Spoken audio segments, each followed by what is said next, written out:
ओम शांति। 15 जनवरी 2026 की प्रातः मुरली। मीठे बच्चे, तुम्हारे मुख से कभी भी हे ईश्वर, हे बाबा शब्द नहीं निकलना चाहिए। यह तो भक्ति मार्ग की प्रैक्टिस है। प्रश्न, तुम बच्चे सफ़ेद ड्रेस पसंद क्यों करते हो? यह किस बात का प्रतीक है? उत्तर, अभी तुम इस पुरानी दुनिया से जीते जी मर चुके हो, इसलिए तुम्हें सफ़ेद ड्रेस पसंद है। यह सफ़ेद ड्रेस मौत को सिद्ध करता है। जब कोई मरता है तो उस पर भी सफ़ेद कपड़ा डालते हैं।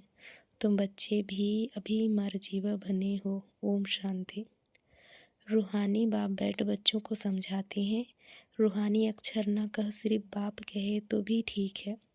बाप बैठ बच्चों को समझाते हैं। सब अपने को भाई भाई तो कहते ही हैं, तो बाप बैठ समझाते हैं बच्चों को। सभी को तो नहीं समझाते होंगे, सब अपने को भाई भाई कहते ही हैं।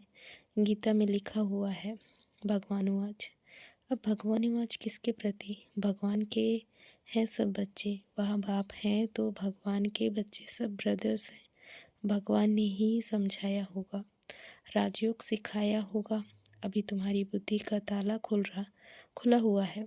दुनिया में और किसी के भी ऐसे ख्यालात नहीं चल सकते। जिन जिन को संदेश मिलता जाएगा वह स्कूल में आते जाएंगे, पढ़ते जाएंगे, समझेंगे। प्रदर्शनी तो देखी, अब जाकर कुछ ज़्यादा सुने। पहली पहली मुख्य बात है ज्ञान का सागर।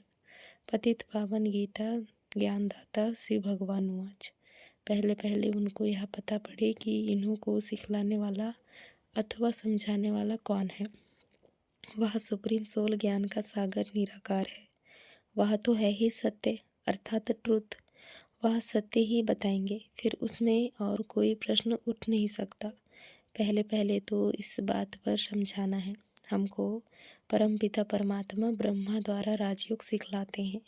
यह रजाई पद है, जिसको निश्चय हो जाएगा कि जो सबका बाप है वह पारलौकिक बाप बैठ समझाते हैं।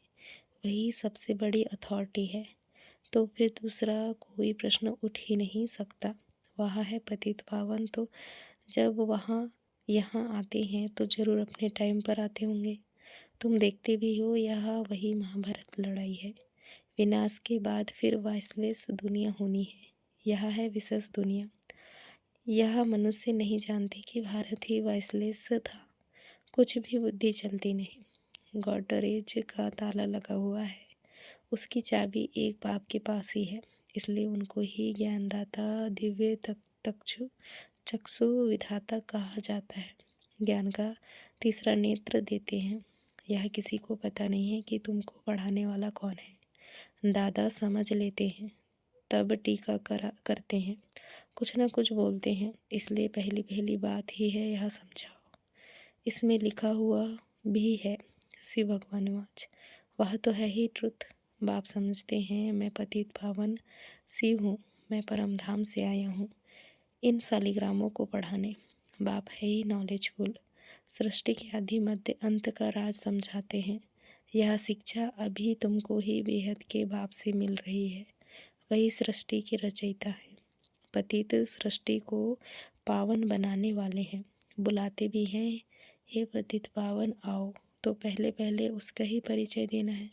उस परमपिता परमात्मा के साथ आपका क्या संबंध है? वह है ही सत्य, नर से नारायण बनने की सत्य नॉलेज देते हैं। बच्चे जानते हैं बाप सत्य है, बाप ही सचखंड बनाते हैं। तुम नर से नारायण बनने यहाँ आते हो।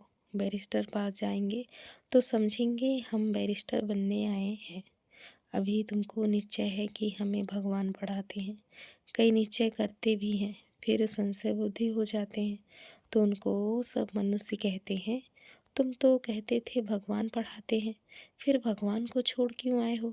संशय आने से ही भागंती हो जाते हैं, कोई ना कोई विकर्म करते हैं। भगवानुवाच का महाशत्रु है। इन पर जीत पाने से ही तुम जगत जीत बनेंगे। जो पावन बनेंगे वही पावन दुनिया में चलेंगे। यह है ही राजयोग की बात। तुम जाकर वहाँ रजाई करेंगे। बाकी जो भी आत्माएं हैं वह अपना हिसाब किताब चुकतो कर वापस अपने घर चली जाएंगी। यह कयामत का समय है। अब यह बुद्धि कहती है सतयुग की स्थापना जरूर होनी है। पावन दुनिया सतयुग को कहा जाता है। बाकी सब मुक्ति धाम में चले जाएंगे, उनको फिर अपना पार्ट रिपीट करना है। तुम भी अपना पुरुषार्थ करते रहते हो पावन बन और पावन दुनिया का मालिक बनने के लिए। मालिक तो सब अपने को समझेंगे ना, प्रजा भी मालिक है। अभी प्रजा भी कहती है ना हमारा भारत, बड़े ते बड़ा मनुष्य सन्यासी आदि भी कहते हैं हमारा भारत। तुम समझते हो इस समय भारत में सभी नरकवासी है। अभी हम स्वर्गवासी बनने के लिए यहाँ राजयोग सीख रहे हैं। सब तो स्वर्गवासी नहीं बनेंगे, यह अभी ज्ञान आया है। वो लोग जो सुनाते हैं, शास्त्र सुनाते हैं, वह है शास्त्रों की अथॉरिटी। बाप कहते हैं यहाँ भक्ति मार्ग के वेद शास्त्र आदि सब पढ़ने से सीढ़ी नीचे उतरते जाते हैं। यह सब है भक्ति मार्ग। बाप कहते हैं जब भक्ति मार्ग पूरा होगा तब ही मैं आऊँगा। मुझे ही आकर सब भक्तों को भक्ति का फल देना है। मेजॉरिटी तो भक्तों की है, सब पुकारते रहते हैं ना, हे गॉड फादर। भक्तों के मुख से ओ गॉड फादर, हे भगवान जरूर निकलेगा। अब भक्ति और ज्ञान में तो फर्क है। तुम्हारे मुख से कभी हे ईश्वर, हे भगवान यह अक्षर नहीं निकलेंगे। मनुष्यों को तो यह आधा कल्प की प्रैक्टिस पड़ी हुई है। तुम जानते हो वह तो हमारा बाप है, तुमको हे बाबा थोड़ी करना है। बाप से तो तुमको वर्षा लेना है। पहले तो यह निश्चय है हम बाप से वर्षा लेते हैं। बाप बच्चों को वर्षा लेने का अधिकारी बनाते हैं। यह तो सच्चा बाप है ना। बाप जानते हैं यह हमारी बच्चे हैं, जिन्हों को हम ज्ञान अमृत पिलाए, ज्ञान चिता पर बिठाए, घोर नींद से जगाए स्वर्ग में ले जाता हूँ। बाप ने समझाया है आत्माएं वहाँ शांति धाम और सुख धाम में रहती है। सुख धाम को कहा जाता है वाइसलेस वर्ल्ड, संपूर्ण निर्विकारी देवताएं हैं ना, और वहाँ है स्वीट होम। तुम जान गए हो कि हमारा होम वहाँ है। हम एक्टर्स उस शांति धाम से आते हैं यहाँ पार्ट बजाने। हम आत्माएं यहाँ के रहवासी नहीं हैं, वह एक्टर्स यहाँ के रहवासी होते हैं। सिर्फ घर से आकर ड्रेस बदल कर पार्ट बजाते हैं। तुम तो समझते हो हमारा घर शांति धाम है, वहाँ हम फिर वापस जाते हैं। जब सभी एक्टर्स स्टेज पर आ जाते हैं तब फिर बाप आकर सभी को ले जाएंगे। इसलिए उनको लिबरेटर गाइड भी कहा जाता है। दुख हरता सुख करता है तो इतने सब मनुष्य कहाँ जाएंगे? विचार करो। पतित पावन को बुलाते हैं किस लिए? अपनी मौत के लिए। दुख की दुनिया में रहने नहीं चाहते हैं, इसलिए कहते हैं घर चलो। यह सब मुक्ति को ही मानने वाले हैं। भारत का प्राचीन राजयोग भी कितना मशहूर है। विलायत में भी जाते हैं प्राचीन राजयोग सिखलाने। वास्तव में हठ योगी तो राजयोग जानते ही नहीं, उनको योग ही रॉन्ग है अर्थात गलत है। इसलिए तुम्हें जाकर सच्चा राजयोग सिखाना है। मनुष्य को सन्यासियों की कफनी देख उन्हों को कितना मान देते हैं। बौद्ध धर्म में भी सन्यासियों को कफनी पहनी हुई देख उनको मानते हैं। सन्यासी तो बाद में होते हैं। बौद्ध धर्म में भी शुरू में कोई सन्यासी नहीं होते हैं। जब पाप पड़ता है तब सन्यास धर्म स्थापन होता है। शुरू में तो वह आत्माएं ऊपर से आती हैं, उनकी संख्या आती है। शुरू में सन्यास सिखलाकर क्या करेंगे? सन्यास होता है बाद में। यह भी यहाँ से कॉपी करते हैं। क्रिश्चियन में भी बहुत हैं जो सन्यासियों का मान रखते हैं। कफनी की जो पहरवाइश है वह हठयोगियों की है। तुमको तो घर बार छोड़ना नहीं है, ना कोई सफ़ेद कपड़े का बंधन है, परंतु सफ़ेद अच्छा है। तुम भट्टी में रहे हो तो ड्रेस भी यहाँ हो गई है। आजकल सफ़ेद बहुत पसंद करते हैं।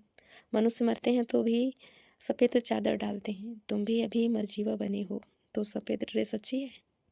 तो पहले कोई को भी बाप का परिचय देना है। दो बाप हैं, यह बातें समझने में टाइम लेते हैं। प्रदर्शनी में इतना समझा नहीं सकेंगे। सतयुग में होता है एक बाप। इस समय तुमको तीन बाप हैं, क्योंकि भगवान आते हैं प्रजापिता ब्रह्मा के तन में। वह भी तो बाप है सबका। लौकिक बाप भी है। अच्छा, अब तीनों बाप से उच्च वर्षा किसका? निराकार बाप वर्षा कैसे दे? वह फिर देते हैं ब्रह्मा द्वारा। इस चित्र पर तुम बहुत अच्छी रीति समझा सकते हो। शिव बाबा निराकार है, वह यह है प्रजापिता ब्रह्मा आदि देव, ग्रेट ग्रेट ग्रैंड फादर। बाप कहते हैं मुझ शिव को तुम ग्रेट ग्रेट ग्रैंड फादर नहीं कहेंगे, मैं सभी का बाप हूँ। यह है प्रजापिता ब्रह्मा। तुम हो गए सब बहन भाई। भले स्त्री पुरुष हैं परंतु बुद्धि से जानते हैं हम भाई बहन हैं। बाप से वर्षा लेते हैं। भाई बहन आपस में क्रिमिनल असॉल्ट कर न सके। अगर दोनों की आपस में विकारी दृष्टि खिंचती है तो फिर गिर पड़ते हैं, बाप को भूल जाते हैं। बाप कहते हैं तुम हमारा बच्चा बन फिर मुख काला करते हो। बेहद का बाप बच्चों को बैठ समझाते हैं, तुमको यह नशा चढ़ा हुआ है, जानते हो गृहस्थ व्यवहार में भी रहना है, लौकिक संबंधियों को भी मुख देना है, तोड़ निभाना है। लौकिक बाप को तो तुम बाप कहेंगे ना, उनको तो तुम भाई नहीं कह सकते हो। ऑर्डनरी में वे में बाप को बाप ही कहेंगे। बुद्धि में है यह हमारा लौकिक बाप है। ज्ञान तो है ना, यह ज्ञान बड़ा विचित्र है। आजकल करके नाम भी ले लेते हैं, परंतु कोई विजिटर आदि बाहर के आदमी के सामने भाई कह दो तो वह समझेंगे इनका माथा खराब हुआ है। इसमें बड़ी युक्ति चाहिए। तुम्हारा गुप्त ज्ञान है, गुप्त संबंध है, इसमें बड़ा युक्ति से चलना है, लेकिन एक दो को रिकॉर्ड देना अच्छा है। लौकिक से भी तोड़ निभाना है। बुद्धि चली जानी चाहिए ऊपर। हम बाबा से वर्षा ले रहे हैं, बाकी चाचे को चाचा, पापा बाप को बाप कहना पड़ेगा। जो बीके नहीं बने हैं तो वह भाई बहन नहीं समझेंगे। जो ब्रह्मा कुम्हार कुम्हारियाँ बने हैं वही इन बातों को समझेंगे। बाहर वाले तो पहले सुनकर चमकेंगे। इसमें समझने की बड़ी अच्छी बुद्धि चाहिए। बाप तुम बच्चों की विशाल बुद्धि बनाते हैं। तुम पहले हद की बुद्धि में थे, अब बुद्धि चली जाती है बेहद में। हमारा वह बेहद का बाप है। यह सब हमारे भाई बहन हैं। बाकी संबंध में तो बहू को बहू, सासू को सासू ही कहेंगे, बहन थोड़ी कहेंगे। आते तो दोनों हैं, घर में रहते भी बड़ी युक्ति से चलना होगा।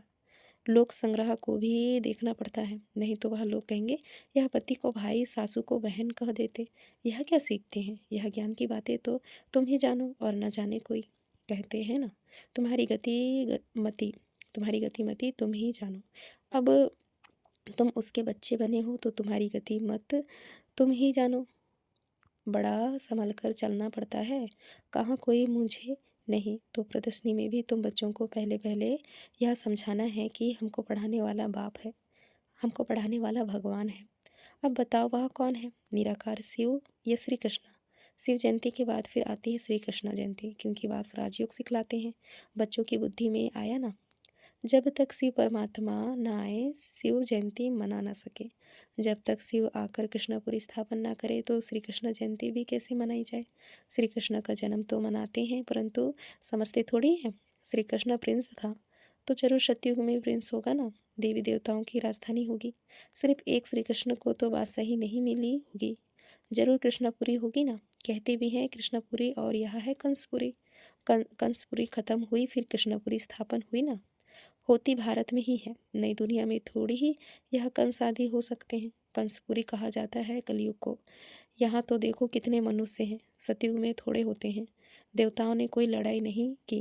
कृष्णपुरी कहो अथवा विष्णुपुरी कहो, देवी संप्रदाय कहो, असुरी संप्रदाय यहाँ है। बाकी न देवताओं और असुरों की लड़ाई हुई, न कौरव पांडव की हुई। तुम रावण पर जीत पाते हो। बाप कहते हैं इन 5 विकारों पर जीत पहनो तो तुम जगत जीत बन जाएंगे। इसमें कोई लड़ना नहीं है, लड़ने का नाम ले तो हिस्सा हो जाए। रावण पर जीत पानी है, परंतु नॉन वायोलेंस से, सिर्फ बाप को याद करने से हमारे विकर विनाश होते हैं। लड़ाई आदि की कोई बात नहीं। बाप कहते हैं तुम तमो प्रधान बन गए हो, अब फिर तुमको सत्व प्रधान बनना है। भारत का प्राचीन राजयोग मशहूर है। बाप कहते हैं मेरे साथ बुद्धि का योग लगाओ तो तुम्हारे पाप भस्म होंगे। पाप बाप के पतित पावन है तो उनसे बुद्धि योग लगाना है, तब तुम पतित से पावन बन जाएंगे। अब प्रैक्टिकल में तुम उनके साथ योग लगा रहे हो, इसमें लड़ाई की कोई बात नहीं है। जो अच्छी रीति पढ़ेंगे और बाप के साथ योग लगाएंगे वही बाप से वर्षा पाएंगे। अच्छा, बाबा से याद प्यार, मीठे मीठे सिकल दे बच्चों प्रति माता पिता बाप दादा का याद प्यार और गुड मॉर्निंग। रूहानी बाप की रूहानी बच्चों को नमस्ते। हम रूहानी बच्चों की रूहानी माता पिता बाप दादा को याद प्यार और नमस्ते नमस्ते। शुक्रिया बाबा शुक्रिया। धारणा के लिए मुख्य सार, पहला पॉइंट, भाई भाई की दृष्टि का अभ्यास करते हुए लौकिक बंधनों से तोड़ निभाना है, बड़ी युक्ति से चलना है। विकारी दृष्टि बिल्कुल नहीं जानी चाहिए। कयामत के समय संपूर्ण पावन बनना है। दूसरा पॉइंट, बाप से ही पूरा वर्षा लेने के लिए अच्छी रीति पढ़ाई करनी है और पतित पावन बाप से योग लगाकर पावन बनना है। वरदान है, अपनी संपूर्णता के आधार पर समय को समीप लाने वाले मास्टर रचयिता भव। विस्तार है, समय आपकी रचना है, आप मास्टर रचयिता हो। रचयिता रचना के आधार पर नहीं होते, रचयिता रचना को अधीन करते हैं। इसलिए यह कभी नहीं सोचो कि समय आप ही संपूर्ण बना देगा। आपको संपूर्ण बन समय को समीप लाना है। वैसे कोई भी विघ्न आता है तो समय प्रमाण जाएगा जरूर, लेकिन समय से पहले परिवर्तन शक्ति द्वारा उसे परिवर्तन कर दो तो उसकी प्राप्ति आपको हो जाएगी। समय के आधार पर परिवर्तन किया तो उसकी प्राप्ति आपको नहीं मिलेगी, नहीं होगी। स्लोगन है, कर्म और योग का बैलेंस रखने वाले ही सच्चे कर्मयोगी हैं। अव्यक्त सारे, इस अव्यक्ति मास में बंधन मुक्त रह जीवन मुक्त स्थिति का अनुभव करो। जब तक कर्मेंद्रियों का आधार है तो कर्म तो करना ही है, लेकिन कर्म बंधन नहीं, कर्म संबंध। जीवन मुक्त अथवा जीवन मुक्त अवस्था अर्थात सफलता भी ज़्यादा और कम, कर्म का बोझ भी नहीं। जो मुक्त है वो सदा ही सफलता मुहूर्त है। जीवन मुक्त आत्मा सदा फलक से कहेंगी कि विजयी निश्चित है, सफलता जन्मसिद्ध अधिकार है। अच्छा, ओम शांति।